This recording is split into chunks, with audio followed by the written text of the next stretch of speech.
এখন এখানে শুনতে পারলাম আমাদের ভোটাররা এই যে 252 নম্বর বুথ ফুলবাগান, এখানে এসে জানতে পারলাম যে আমাদের ভোটাররা নৌকা এসে বসছিলেন, কিন্তু হঠাৎ রহস্যজনক ভাবে মাঝি তলিয়ে যায় জলে।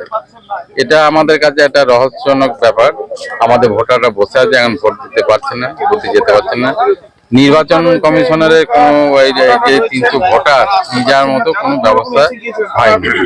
কতক্ষণ আগে এটা প্রায় কি হয়েছে যদি একটু বলেন। 1 ঘন্টা আগে। কি হয়েছে শুনুন, আমাদের এই যে 252 নম্বর বুথ এই ফুলবাগান, এই ফুলবাগানে আমাদের গঙ্গার ওপারে 300 জন ভোটার, এই ভোটাররা ভোট দিতে আসে এপারে, মানে স্কুলে ভোট।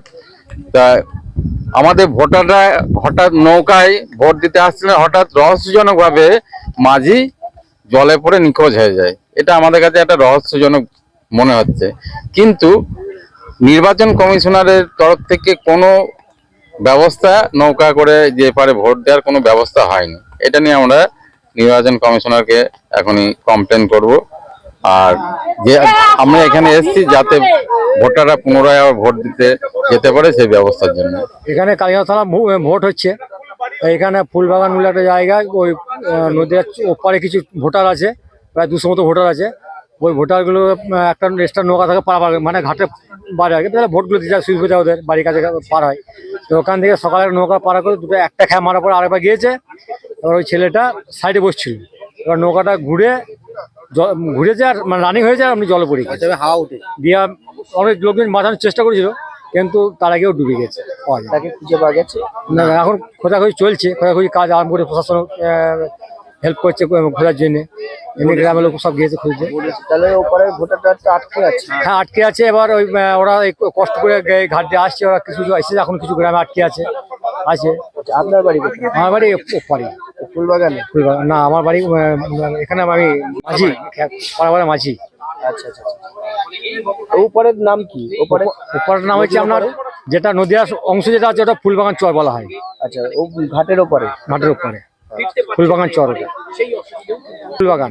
এপারের নাম ফুলবাগান, ওটা ফুলবাগান চর বলে, ওটা চর, চৌধুরী পাড়া, ওটা চৌধুরী পাড়া। আপনার নাম? আমার নাম কৃপা সিন্ধু রাজবংশী। আপনি কে? আমি এখানকার মাঝি। পারাপার করতে পেরেছেন?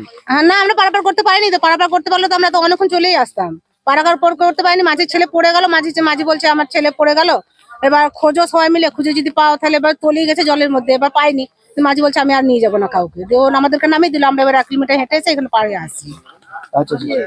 অনেকদিন আসতে পারছে না। আমরা যেভাবে এলাম সেইভাবেই যাবো, কিন্তু আর যারা ভোটার আছে তারা কিন্তু আসবে না। নৌকা না দিলে আসবে না তারা। না, গাড়ি না দিলে, গাড়ি তো যাবেই না। আমাদের ওখানে রাস্তার অবস্থা খুবই খারাপ। হ্যাঁ, খুবই খারাপ, কিন্তু নৌকা ছাড়া আমাদের কোনো আসার কোনো মানে ব্যবস্থা নেই।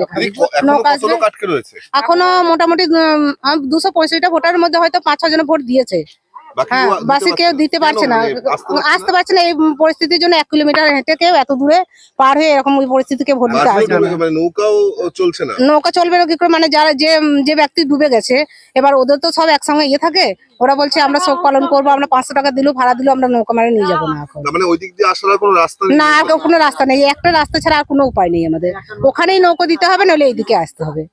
তাছাড়া আমাদের আর কোনো ইয়ে নেই, আসার উপায় নেই। দুটো ঘাট বলে দাও, দুটো ঘাট, একটা নদী একটা ভাগ রয়েছে।